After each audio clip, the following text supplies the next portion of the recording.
My name is Mars from GBC Media. Today we have Ntasha from India, Delhi, yes? Yes. Hey. Hey. So, Ntasha, I want you yourself, you say what is your company about? And what are you doing? What is your position there? And how you come up in China then? This is a long story.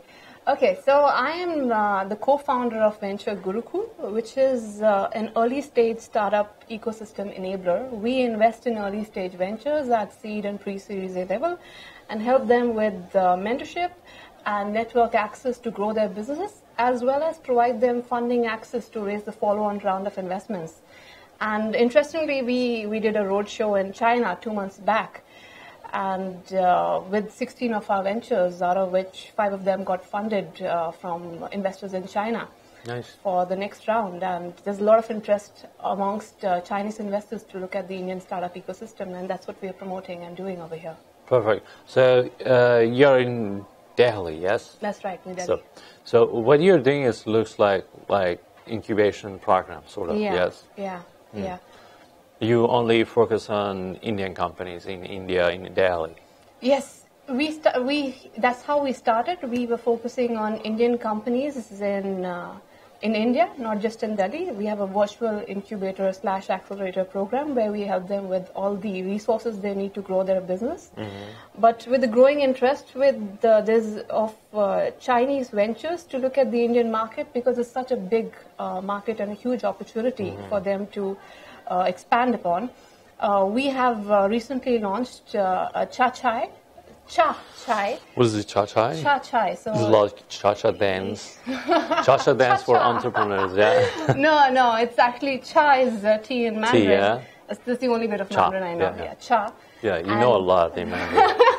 Like ni hao. Yeah, that's a lot. And chai is tea in Indian language. And Persian as well. Persian as well, yeah. And tea was something which was exported from China onto India by the Britishers. And the same philosophy, the Chinese startup ecosystem is much more mature and evolved than the Indian startup ecosystem. There's a lot which we can learn because of the similar demographics and in terms of how a venture can scale. Right, that's one important lesson which most of the Indian entrepreneurs look at from the Chinese startup ecosystem. So with this Cha Chai platform and initiative of ours, we connect our Indian founders with similar successful Chinese ventures and entrepreneurs who can provide them with a lot more guidance in terms of how to grow their business and scale.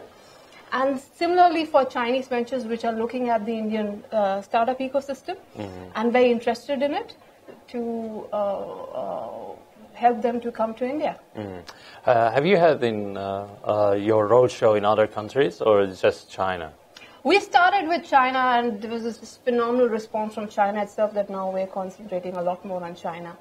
And with the wave which we are seeing in our own startup ecosystem, where a lot of Chinese conglomerates are coming and investing heavily in the Indian startup ecosystem, this is a huge opportunity for India-China cross-border collaboration, especially in the startup ecosystem. Okay, how do you see the trend of entrepreneurship in China? I don't know much about the Chinese entrepreneurship ecosystem, and one of the initiatives of Cha Chai is to be able to learn much more about the entrepreneurship ecosystem over here. You are in a better position with the 7 years you've been over here in China to comment on that. But it's a very exciting market, and it just intrigues me how effortlessly and easily your consumer internet landscape has just exploded. And that's it's not easy, but totally, I mean, the whole system, explode like within 10 years, crazily. But it's not, and now for newcomers, it's really difficult. It's not an easy job, and that's why a lot of startups, they go to failure. Because they think that it's that's easy. That's why they say 9 out of 10 startup fail. So it's not easy for any startup anyway. It's not. It is sort of normal for every startup ecosystem or innovation ecosystem or entrepreneurship ecosystem, we call it. But when it comes to China, it's faster and crazier, and a startup, they go to failure much faster. Okay. it says that, okay, the failure, I mean, the faster you have your failure, the better you're going to learn. Exactly. But in China, sort of is a kind of different dynamic. You go to failure faster for sure, but it depends that how you want to get up again. It's not easy. So how is it the startups trends in India? Is it as crazy as China, or this is sort of just has a kind of upward trend, is going up, or it needs time? How is it?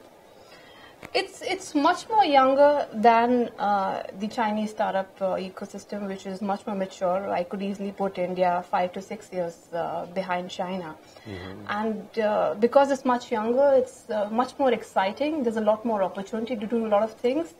And I guess the trend has been changing a lot in the ecosystem, where a lot more young people are willing to take up entrepreneurship.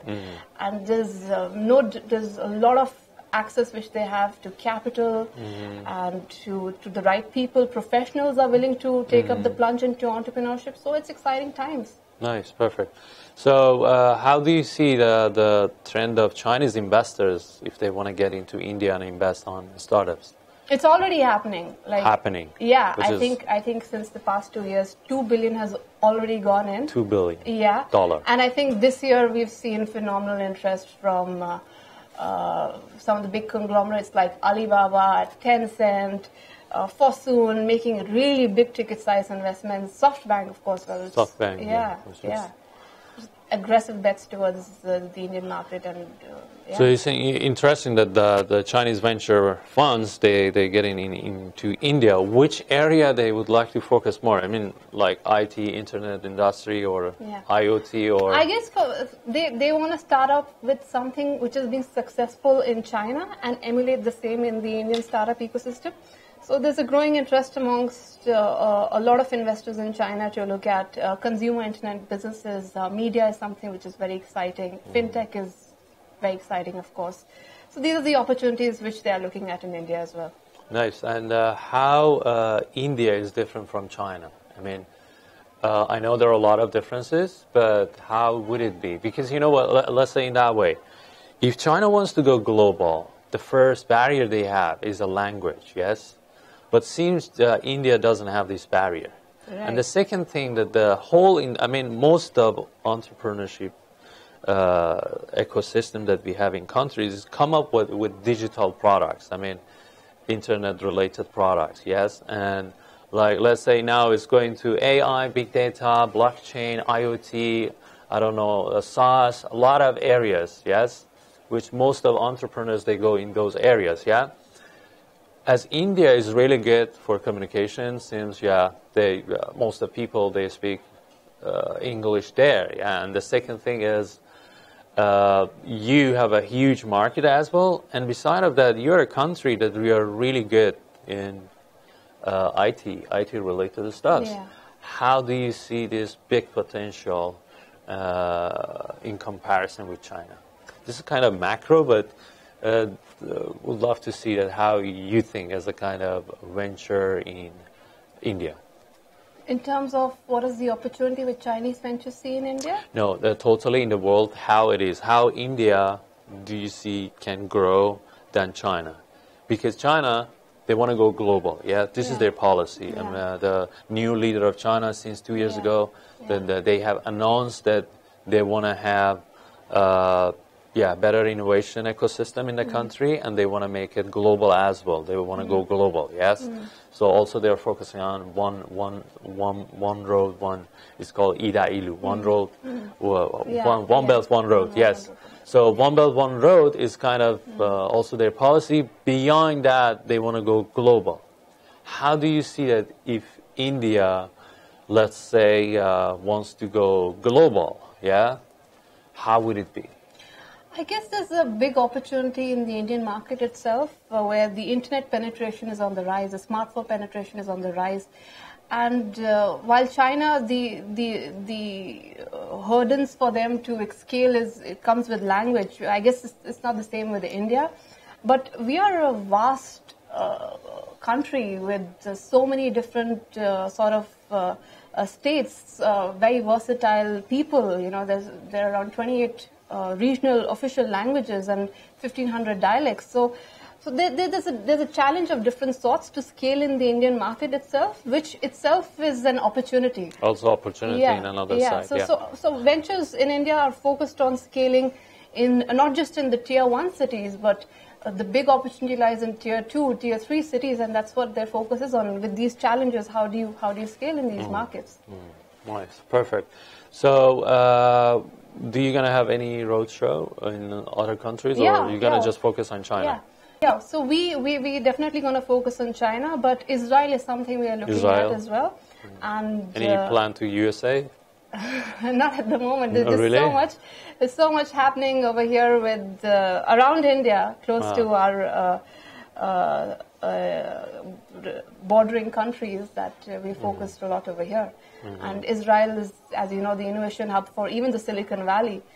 So imagine something, a tech idea from Israel, scale in India, capital from China. It's like the perfect combination. That's the kind of perfect combination could happen.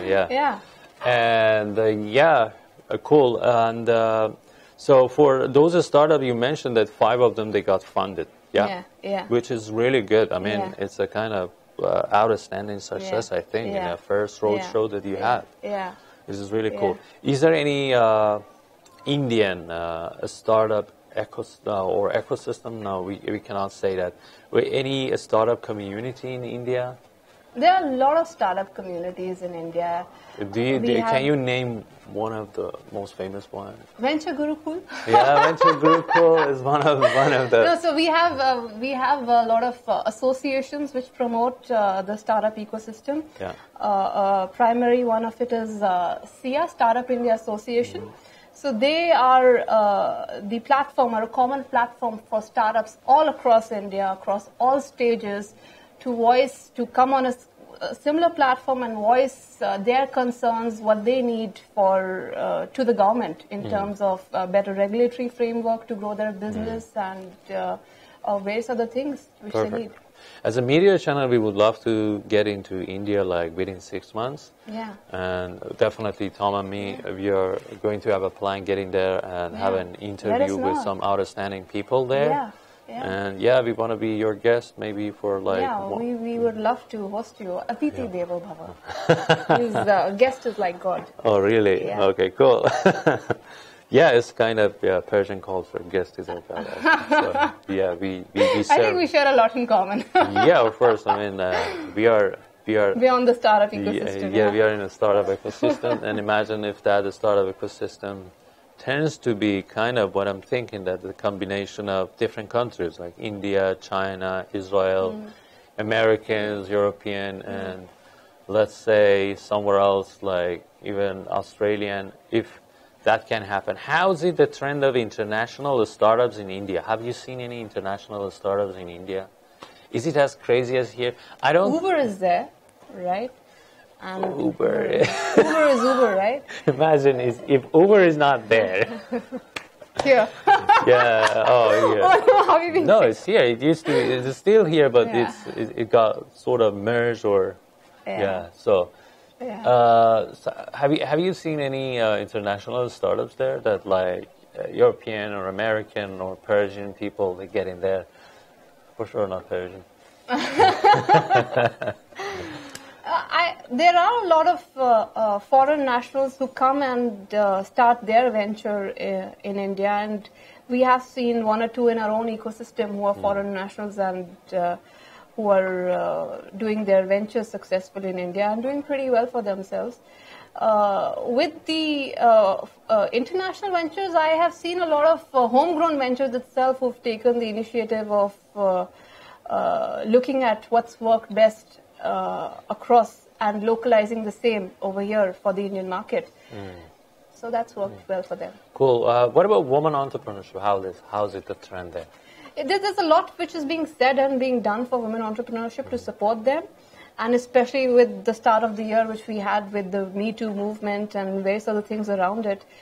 So it's giving a lot of confidence and empowering a lot of women to come out and do take charge of things. So it's picking up. It's cool.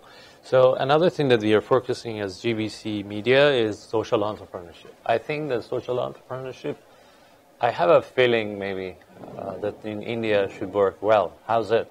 Yes. Is it working well? Yes. Yes, there's a lot which is being done for social entrepreneurship. There are a lot of ventures which support impact investments. So nice. yes, there's a lot which is being said and done for it. It's good. Is it because that India is much more spiritual? I don't know about that.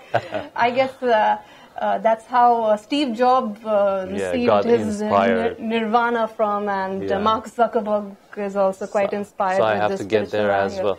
Tom, we got to get there, Tom. Well, he actually got there. He was smarter than me. He got there earlier. But it depends if you're Persian, so you got to get much more inspiration then. Right. Because the channel is already there, yes? Yeah. The only thing that you need to get fit, you know? I mean, have some fit and get crazier than this. Well, anyway, it would be cool. So, really appreciate. We would love to talk to you for hours about entrepreneurship, about entrepreneurship in India and so on. But you said that you grew up in Kuwait, yes? Yeah. Is there any startup trend there? I guess it's for the Middle East, the startup hub is Dubai, I think. Dubai. Yeah. You nailed it, And Jordan as well. There's a Jordan, lot of tech entrepreneurs which are coming from there. And Turkey is not Middle East. No, they're gonna get pissed off if they understand. But so there's a lot, and since you were talking about roadshow, we're looking at Bahrain as well, right? Nice, to support their ecosystem over there. Qatar, Qatar as well, So there's a lot of pockets of opportunities there to explore upon, and they're much more younger than the Indian startup ecosystem.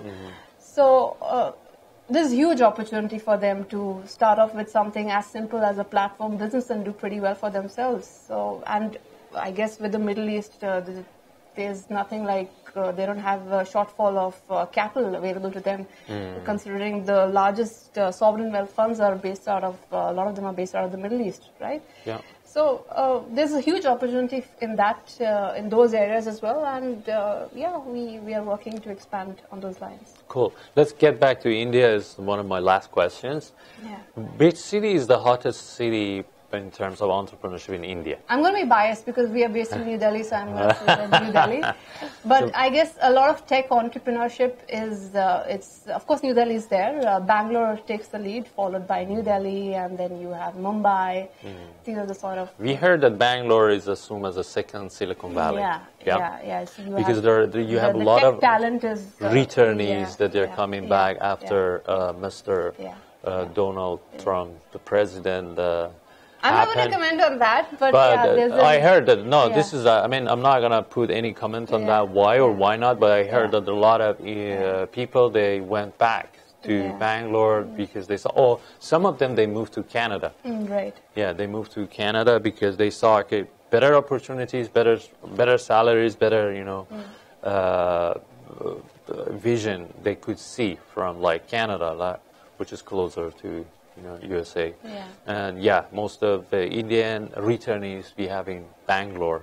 So that's why it's assumed as a second Silicon Valley, which Silicon Valley, basically is coming from a high-tech and sort of IT related, although there are some other areas of technologies, but IT is a kind of major field of all those startups and tech companies, So, cool, perfect. So happy that having you here today. It was a great chance. It was my pleasure. We could talk to you and really appreciate for your comments, talk, and your presence. Really appreciate it. Tasha, from Venture Gurukool.